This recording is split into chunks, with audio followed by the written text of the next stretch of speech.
दोस्तों, यह किताब एप्पल कंपनी के फाउंडर स्टीव जॉब्स की ऐतिहासिक, निडर और जोखिम भरी जिंदगी के बारे में है।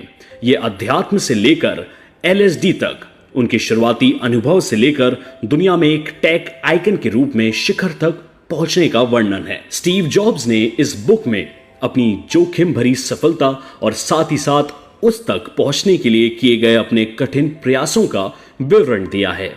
यह लगभग असंभव है कि स्टीव जॉब्स द्वारा आज के इस कंप्यूटर कंट्रोल वर्ल्ड को बनाने में जो रोल प्ले किया गया है उसे ओवरस्टेट किया जा सके।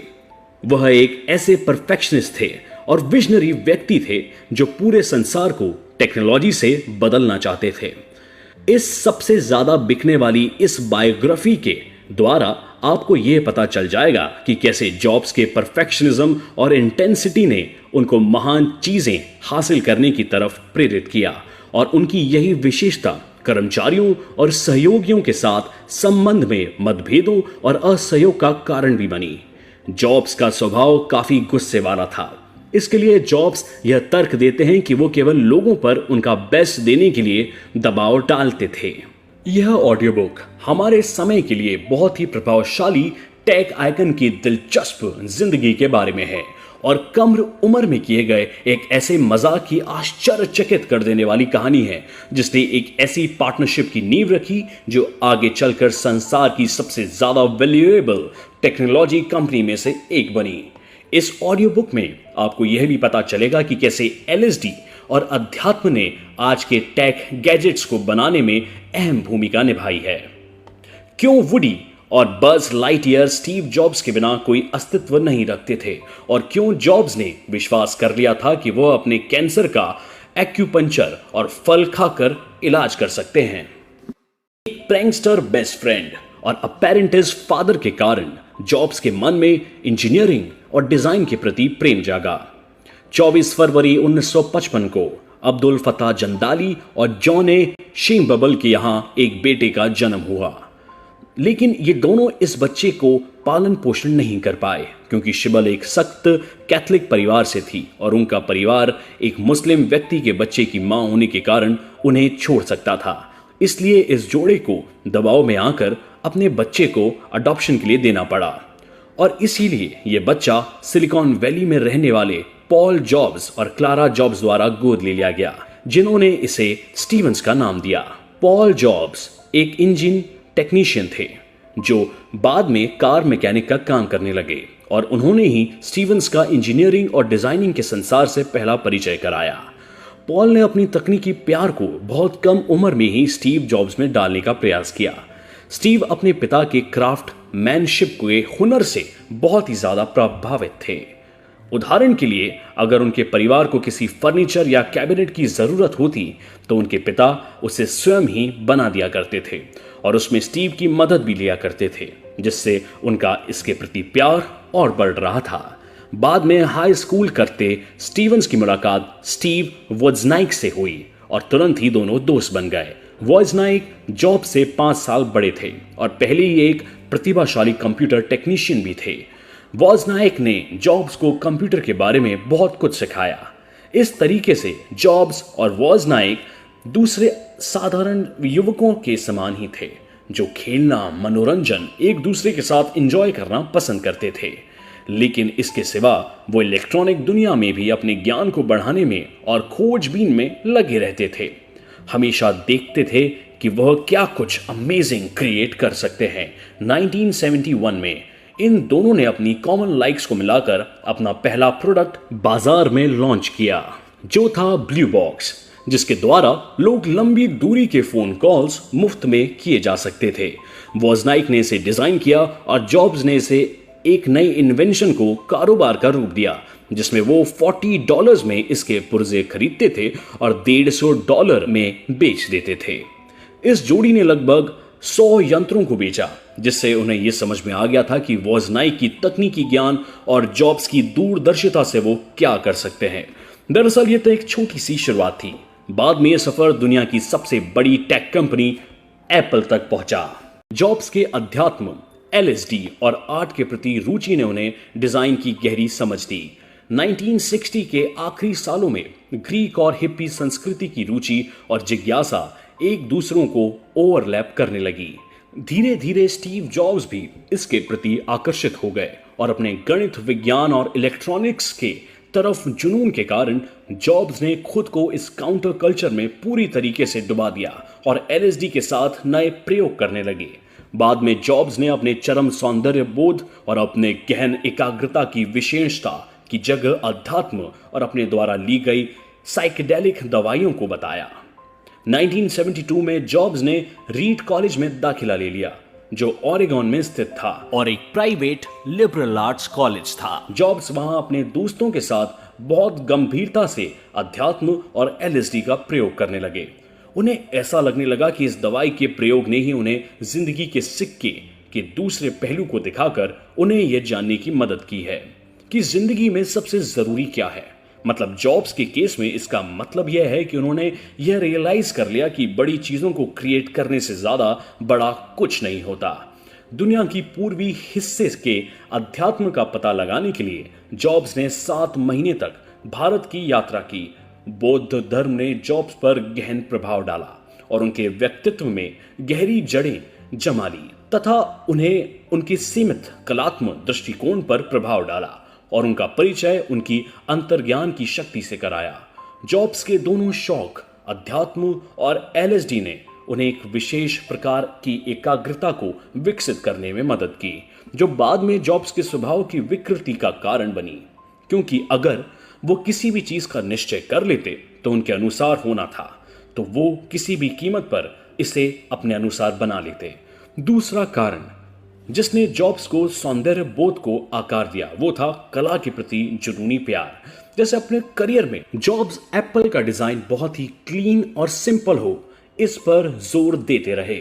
जॉब्स द्वारा यह आदर्श कॉलेज के दिनों में ही बना लिया गया था, जबकि फिर भी उन्हें कॉलेज से बाहर जाना पड़ा। बाद में जॉब्स को क्लासेस लेने के लिए फिर से अनुमति मिल गई, जिसे उन्होंने सेल्फ एनरिचमेंट के कारण से स्वीकार भी कर लिया।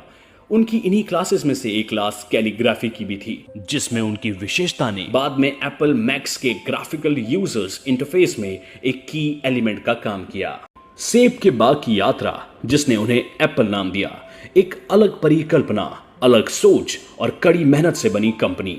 यह एक बड़ा ही अजीब और अद्भुत मैच है। यहां एक आध्यात्मिक और एलएसडी का सेवन करने वाला जुनूनी और कहां एक गंभीर और संतुलित कंप्यूटर उद्योग। 1970 के आरंभिक सालों में ही लोग कंप्यूटर को व्यक्तिगत अभिव्यक्ति के साधन के रूप में देखने लगे थे। उस समय जब जॉब्स पूरी तरह ड्रग्स और जैन बुद्धिज्म में डूबे हुए थे, उन्होंने अपने लिए एक नया कारोबार को शुरू करने का सपना भी देखना शुरू कर दिया। और उसी समय उनके दोस्त Steve Wozniak modern professional computer का आइडिया लेकर आए। सिलिकॉन वैली में औद्योगिक क्रांति के शुरुआती सालों में स्टीव वॉजनेक ने Homebrew computer club join किया था, जो एक ऐसी जगह थी जहां लोग कंप्यूटर के बारे में विचारों का आदान प्रदान करते थे। उस समय कंप्यूटर्स के अलग अलग तरीके के हार्डवेयर कंपोनेंट्स होते थे, जो लोगों के लिए उनका इस्तेमाल करना काफी मुश्किल बना देते थे। स्टीव वॉजनेक ने एक ऐसे पर्सनल कंप्यूटर की कल्पना की जिसमें कीबोर्ड, माउस, स्क्रीन सब कुछ हो और वो व्यक्तिगत रूप से इस्तेमाल किया जा सके। सरल शब्दों में कहें तो ऑल इन वन। शुरू में स्टीव वॉजनेक ने नैतिकता के आधार पर अपना डिजाइन मुफ्त में देने का निर्णय किया, क्योंकि उन्हें यह आइडिया होम्स ब्रू क्लब के द्वारा आया था। पर किसी तरह जॉब्स ने स्टीव वॉजनेक को समझाया कि वो उसके इस आविष्कार का लाभ उठा सकते हैं। इस तरह 1976 में शुरुआत में केवल $1300 में जॉब्स और स्टीव वॉजनेक ने मिलकर एप्पल कंप्यूटर्स की स्थापना की। जिस दिन उन्हें कंपनी का नाम रखना था, उसी दिन जॉब्स एक एप्पल के बगीचे में गए थे, क्योंकि एप्पल बहुत ही छोटा, मजेदार और जाना पहचाना नाम था। यह नाम उनके दिमाग में बैठ गया था। 1 महीने में जॉब्स और वॉजनेक ने कड़ी मेहनत कर 100 कंप्यूटर्स अपने हाथों से बना डाले, जिनमें से आधे एक लोकल डीलर को ही बेच दिए और आधे मित्रों और रिश्तेदारों और कस्टमर्स को। ठीक 30 दिन बाद एप्पल का पहला कंप्यूटर एप्पल वन उनके लिए मुनाफा लेकर आया। जॉब्स और वॉजनेक दोनों मिलकर एक पावरफुल टीम की तरह थे, क्योंकि वॉजनेक अपनी इंजीनियरिंग में बेस्ट और जॉब्स अपने विजन में। इसके बाद दोनों को यह समझ में आ गया था कि उनका प्रोडक्ट दुनिया को बदलने की ताकत रखता है। जॉब्स एक पूरा कंट्रोल चाहने वाले और परफेक्शन के लिए किसी भी हद तक जाने वाले बॉस बन गए। जो लोग जॉब्स को करीब से जानते थे उनका मानना था कि जॉब्स एक अनप्रेडिक्टेबल और विचित्र इंसान थे। अगर किसी की क्वालिटी उनकी कसौटी पर खरी ना उतरे तो वो अपने गुस्से को नियंत्रित नहीं कर पाते थे और लोगों पर बुरी तरह से बरस पड़ते थे और अपने शब्दों से उन्हें पूरी तरह से घायल कर देते थे। लेकिन आखिर जॉब्स इतने डोमिनेटिंग और टेम्परामेंटल क्यों थे? जॉब्स के बारे में कहा जाता है कि वो किसी को भी न माफ करने वाले एक आदर्शवादी इंसान थे।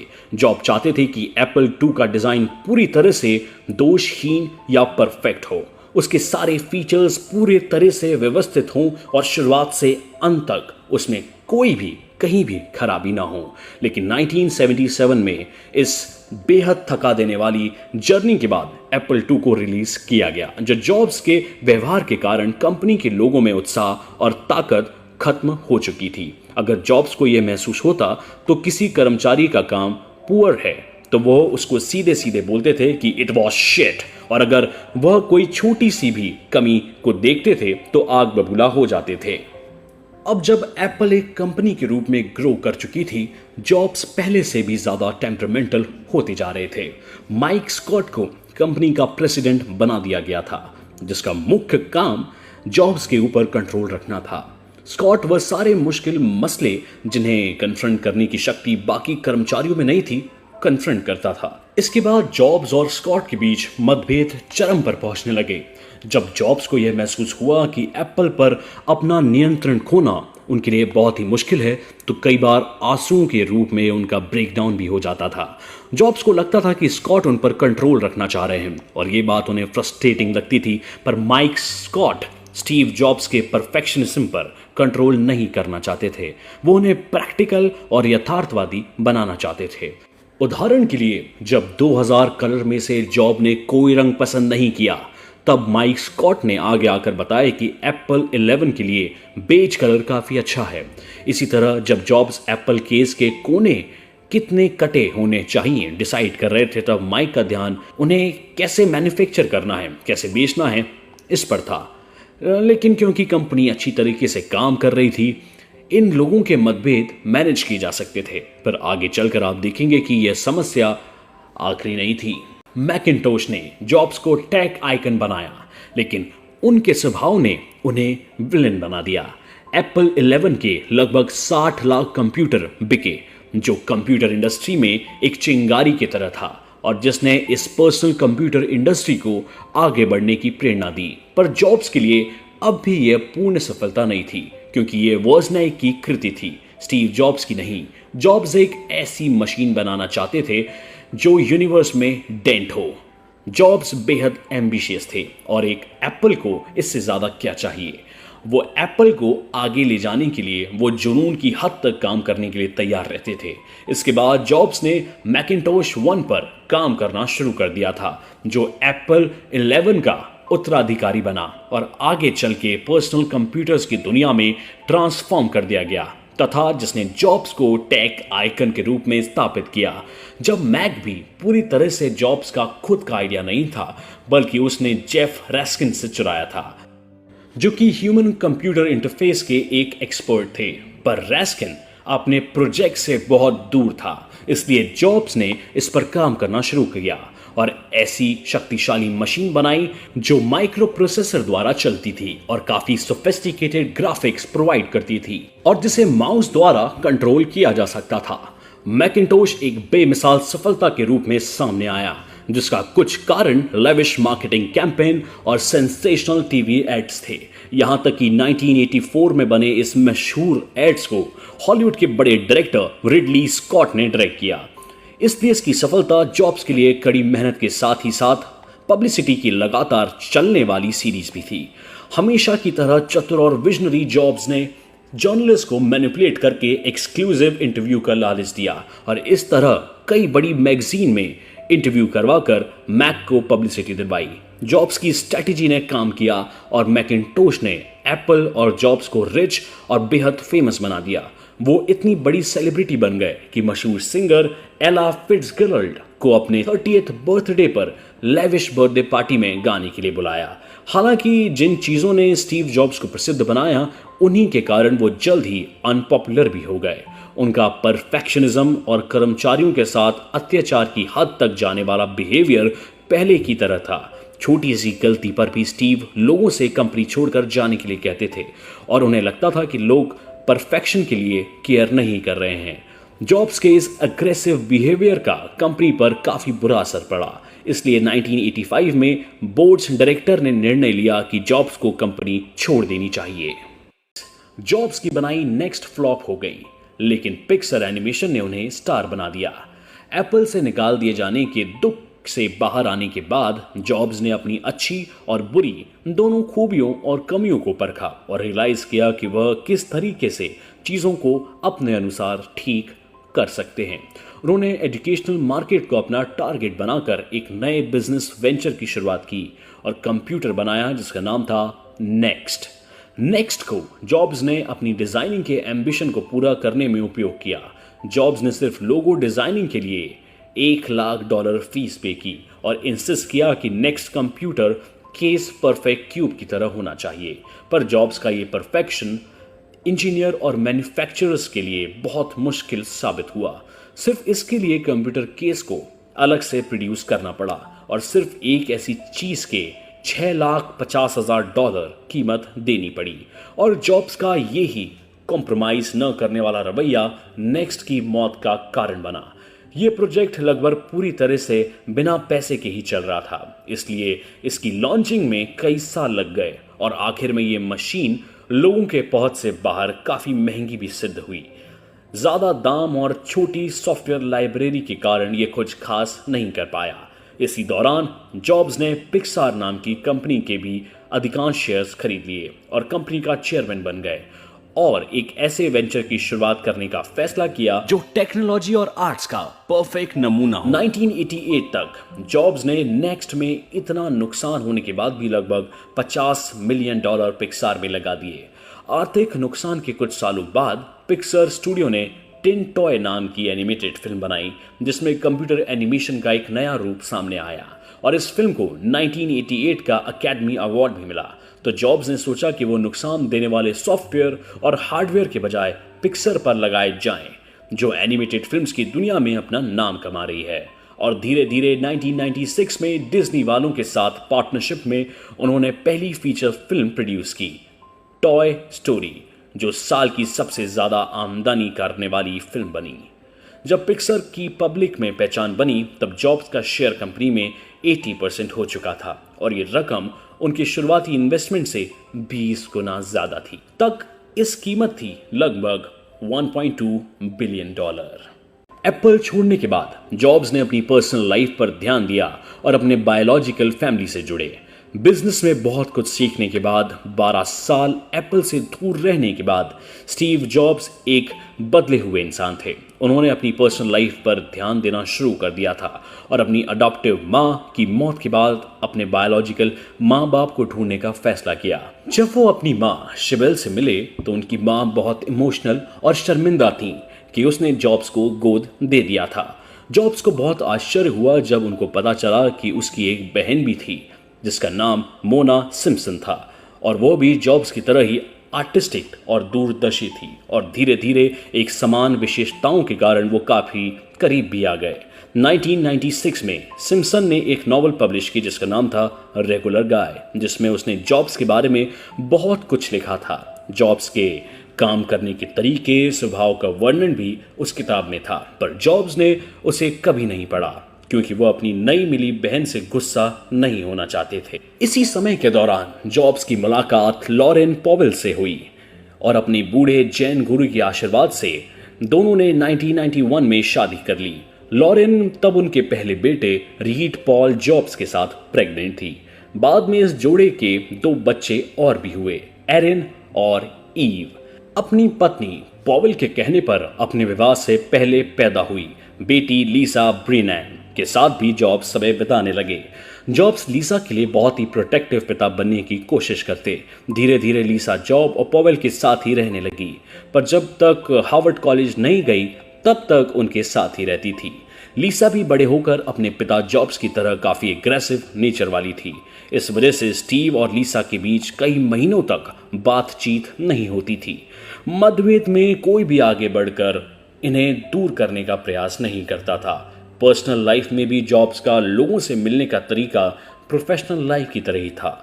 तो बहुत प्यार करने वाला, नहीं तो बहुत गुस्सैल। एप्पल की चमक को कम होता देख बोर्ड ने जॉब्स को सीईओ के तौर पर वापस बुलाया। जॉब्स की कंपनी छोड़ने के बाद एप्पल एक कंपनी के रूप में असफल होने लगी और इसको रोकने के लिए गिल एमिलियो को नया सीईओ बनाया गया, जो जानते थे कि कंपनी को आगे बढ़ने के लिए नए आइडियाज की जरूरत है। इसलिए गिल एमिलियो ने 1997 में नेक्स्ट के सॉफ्टवेयर को एक्वायर करने का प्लान बनाया और जॉब्स को एप्पल का नया एडवाइजर। एप्पल में वापस आते ही जॉब्स ने जितना कंट्रोल वो मैनेज कर सकते थे उतना कंट्रोल अपने हाथ में ले लिया। साथ ही अपनी शक्ति को और बढ़ाने के लिए अपने नेक्स्ट के फेवरेट कर्मचारी को एप्पल में टॉप रैंक्स पर नौकरी दे दी। और इस समय एप्पल कंपनी बोर्ड ने सोचा कि गिल एमिलियो कंपनी को नहीं बचा पा रहे हैं और ऐसे में कंपनी को जॉब्स के साथ एक और चांस लेना चाहिए। कंपनी ने जॉब्स को अपना नया सीईओ बनने का ऑफर दिया, जिसे जॉब्स ने तुरंत ठुकरा दिया और एडवाइजर के पद पर बने रहने पर ही जोर दिया। एप्पल में अपने इन्फ्लुएंस को बढ़ाने के लिए जॉब्स ने एडवाइजर के रूप में अपने स्टेटस का भरपूर इस्तेमाल किया, यहाँ तक कि उसने पूरे बोर्ड को रिजाइन करने के लिए मजबूर कर दिया। यह वही बोर्ड था जिसने उसे सीईओ की पोस्ट के लिए रेकमेंड किया था। उसे ऐसा महसूस हुआ कि वो लोग ही कंपनी को ट्रांसफॉर्म करने के लिए की जा रही उसकी प्रोग्रेस को कम कर रहे हैं। एक एडवाइजर के रूप में जॉब्स ने अपने कॉम्पिटिटर माइक्रोसॉफ्ट से भी पार्टनरशिप की और उनसे माइक्रोसॉफ्ट ऑफिस फॉर मैक बनवाया और उनके साथ दशकों से चली आ रही दुश्मनी को खत्म कर एप्पल कंपनी का स्टॉक आसमान छूने लगा। बहुत हेजिटेशन के बाद वो एप्पल के नए सीईओ बनने के लिए तैयार हो गए और कंपनी से कुछ ही प्रोडक्ट्स पर फोकस करने की मांग की। जॉब्स ने एप्पल कंपनी की बाकी कंप्यूटर मैन्युफैक्चरर से की गई लाइसेंसिंग डील रद्द कर दी और कंपनी का ध्यान केवल प्रोफेशनल और पर्सनल कंप्यूटर्स एंड लैपटॉप बनाने की तरफ मोड़ दिया। 1997 में कंपनी को $1.4 बिलियन का लॉस हुआ, पर जॉब्स के सीईओ बनते ही 1998 में कंपनी को $309 मिलियन का मुनाफा हुआ और जॉब्स ने प्रभावशाली तरीके से कंपनी को बचा लिया। बोल्ड आइडियाज और विजनरी डिजाइन के कारण iMac और एप्पल स्टोर को अनइमेजिनेबल सक्सेस मिली।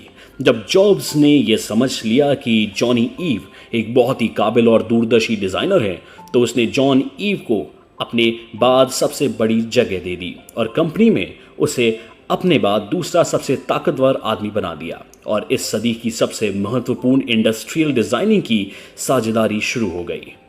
और इन दोनों ने मिलकर जो सबसे पहला प्रोडक्ट डिजाइन किया वो था iMac, जो आम जनता के लिए डिजाइन किया गया एक डेस्कटॉप कंप्यूटर था जिसका दाम था $1200। इस iMac के डिजाइन के साथ जॉब्स और ईव ने परंपरागत कंप्यूटर कैसा दिखना चाहिए यानी कंप्यूटर के डिजाइन को चैलेंज कर दिया था। ब्लू कलर के पारदर्शी केस का इस्तेमाल करके इस जोड़ी ने एक सफल कंप्यूटर बनाने के जुनून को पूरा कर दिया था। अंदर और बाहर हर तरफ से यह कंप्यूटर बड़ा ही प्लेफुल और परफेक्ट था। इसे 1998 में लॉन्च करा गया और iMac एप्पल के इतिहास में ये फास्ट सेलिंग कंप्यूटर बना। फिर जॉब्स को चिंता होने लगी कि एप्पल के यूनिक प्रोडक्ट्स टेक्नोलॉजी के मेगा स्टोर के अंदर जेनेरिक प्रोडक्ट्स के बीच में क्यों रखे जाएंगे और रखे जाएंगे तो खो जाएंगे। इसलिए उन्होंने अपनी टीम से कहा कि एक ऐसा एप्पल स्टोर बनाया जाए जो कंपनी के सारे रिटेल प्रोसेस को कंट्रोल करे। गेटवे कंप्यूटर्स को अपने रिटेल स्टोर्स खोलने में काफ़ी आर्थिक परेशानियों का सामना करना पड़ा था। यह सोचकर एप्पल बोर्ड ने सोच समझकर जॉब्स के आइडिया का विरोध किया, लेकिन जॉब्स ने हार नहीं मानी और आखिर बोर्ड को एप्पल स्टोर्स ट्रायल रन के लिए अप्रूवल देना पड़ा। जॉब्स ने काफ़ी आधुनिक स्टोर्स खोले जो पूरी तरह से फर्निश्ड थे और जहां कस्टमर्स की छोटी से छोटी ज़रूरत का भी ध्यान रखा गया था, जहां कंपनी और प्रोडक्ट्स के बारे में कंज्यूमर्स को पूरी तरह जानकारी दी जाती थी। कंज्यूमर के स्टोर में घुसने के साथ ही वो प्रभावित होकर प्रोडक्ट के बारे में जानने की कोशिश करता। जब तक वो स्टोर में रहता, स्टोर के वातावरण से प्रभावित ही रहता। 2001 में पहला एप्पल स्टोर खोला गया, जो एक बहुत बड़ी सफलता थी। जॉब्स के केयरफुल डिजाइनिंग और सतर्क तथा प्रभावशाली रिटेलिंग ने ब्रांड को सफलता की नई ऊंचाइयों पर पहुंचा दिया। वास्तविकता में मैनहट्टन स्टोर न्यूयॉर्क में धीरे धीरे किसी और स्टोर की तुलना में सबसे ज्यादा कमाई करने वाला यह स्टोर बन गया। इसके साथ ही सेक्स फिफ्थ एवेन्यू और ब्लूमिंगडेल्स भी ऐतिहासिक कमाई कर रहे थे। डिजिटल एक्सपीरियंस को कंट्रोल में करने के लिए जॉब्स द्वारा आईफोन, आईपैड और आईपॉड को बनाया गया। एप्पल और आईमैक के साथ अपनी सफलता को आगे बढ़ाते हुए जॉब्स एक नई और ग्रैंड स्ट्रेटजी के साथ आगे आए। उनका विजन था कि एक पर्सनल कंप्यूटर डिजिटल लाइफस्टाइल का केंद्र बिंदु होगा, जिसे डिजिटल स्ट्रेटजी हब का नाम दिया गया। एक ऐसी स्ट्रेटजी जिसमें पर्सनल कंप्यूटर को कंट्रोल सेंटर के रूप में देखा जा रहा था, जो म्यूजिक प्लेयर से लेकर वीडियो कैमरास सबको कोऑर्डिनेट करता था और अपने विजन को रियलाइज करने के लिए अपना अगला product Apple portable music system बनाने का निर्णय लिया। और 2001 में जॉब्स ने मार्केट में आईपॉड लॉन्च किया, जो एक छोटी सी स्क्रीन के साथ न्यू हार्ड डिस्क टेक्नोलॉजी पर आधारित था। आलोचकों ने कहा कि म्यूजिक प्लेयर के लिए कोई $400 या $399 कभी खर्च नहीं करेगा, पर कंज्यूमर ने आईपॉड इतना ज़्यादा सफल बना दिया कि 2007 में उसकी बिक्री एप्पल कंप्यूटर्स की बिक्री के 50% रेवेन्यू के बराबर हो गई। जॉब्स का अगला कदम था आईफोन डिज़ाइन करना, क्योंकि जॉब्स जानते थे कि फ़ोन में म्यूज़िक सिस्टम आने के बाद आईपॉड की बिक्री कम हो जाएगी। ऐसे में वो फ़ोन का प्लान बनाने लगे। 2007 में एप्पल ने आईफोन लॉन्च किया, जिसमें 2 आधुनिक टेक्नोलॉजी का इस्तेमाल किया गया। पहली टच स्क्रीन और दूसरी gorilla glass. Touch screen multiple inputs के साथ प्रोसेस कर सकती थी और गोरिल्ला ग्लास बेहद मजबूत था। इसकी भी काफ़ी आलोचना हुई कि मोबाइल फ़ोन के लिए $500 कोई नहीं देगा, पर सब फिर से गलत सिद्ध हुआ, क्योंकि 2010 के ख़त्म होते ही पूरी मोबाइल मार्केट की तुलना में 50% अधिक फ़ायदा आईफोन को हुआ। और फिर जॉब्स की योजना का फाइनल कदम था टैबलेट यानी आईपैड को लॉन्च करना। एप्पल ने इससे ऑफिशियली जनवरी 2010 में लॉन्च कर दिया, क्योंकि जॉब्स ने इसके बारे में मार्केट में पहले ही बता दिया था और प्रेस ने इसे लॉन्चिंग करने से पहले ही ट्रैश करना शुरू कर दिया था। इसलिए टेस्ट करने से भी पहले उसे लॉन्च करना पड़ा। फिर भी जब आईपैड को ऑफिशियली रिलीज किया गया, जो एक बहुत बड़ी सफलता लेके आया, पहले महीने 1 मिलियन और अगले 9 महीनों में 15 मिलियन आईपैड्स की बिक्री हुई, जो काफ़ी बड़ी थी। और इसके साथ साथ ये साफ हो गया कि जॉब्स की डिजिटल हब की योजना टेक्नोलॉजी की दुनिया में बेहद कामयाब हो गई है। डिजिटल एक्सपीरियंस पर पूरे कंट्रोल के लिए जॉब्स एक क्लोज्ड सिस्टम अपनाया।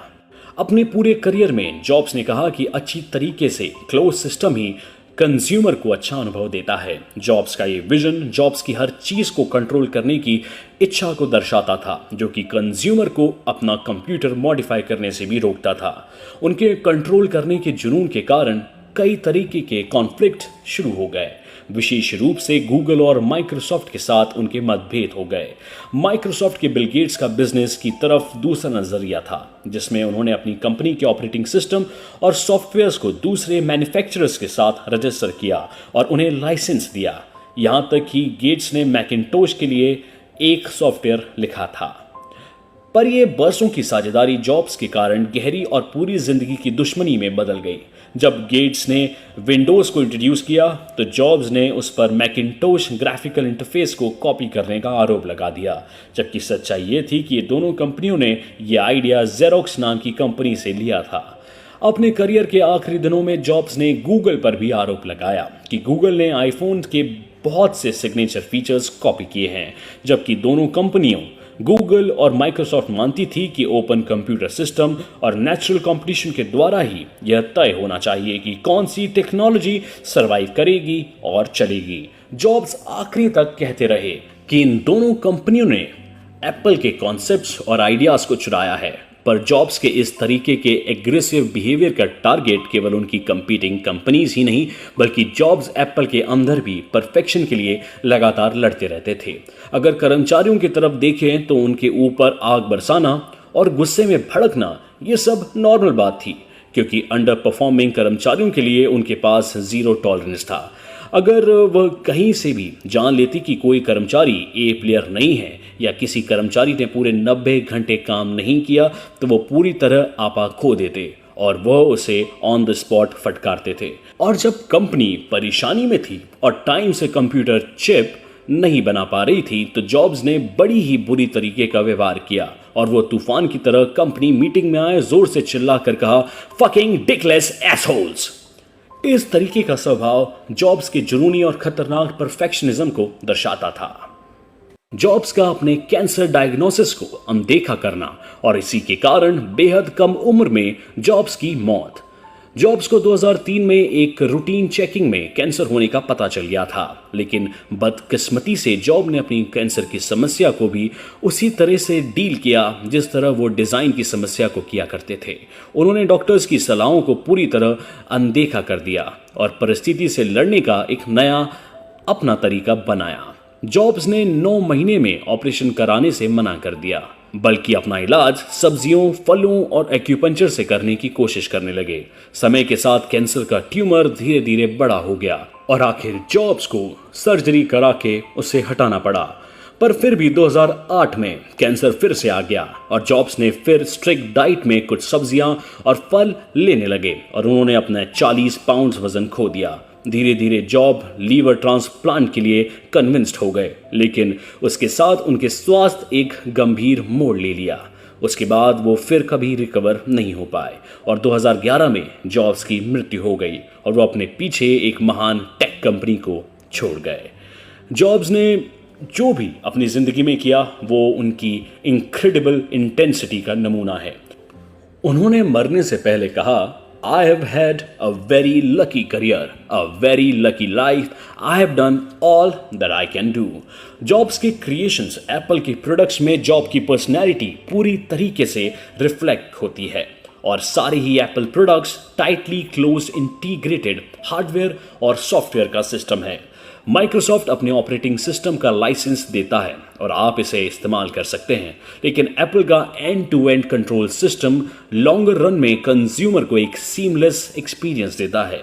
जॉब्स के निधन के कुछ समय पहले ही एप्पल ने सबसे वैल्यूएबल टेक्नोलॉजी कंपनी के रूप में माइक्रोसॉफ्ट को पीछे छोड़ दिया था।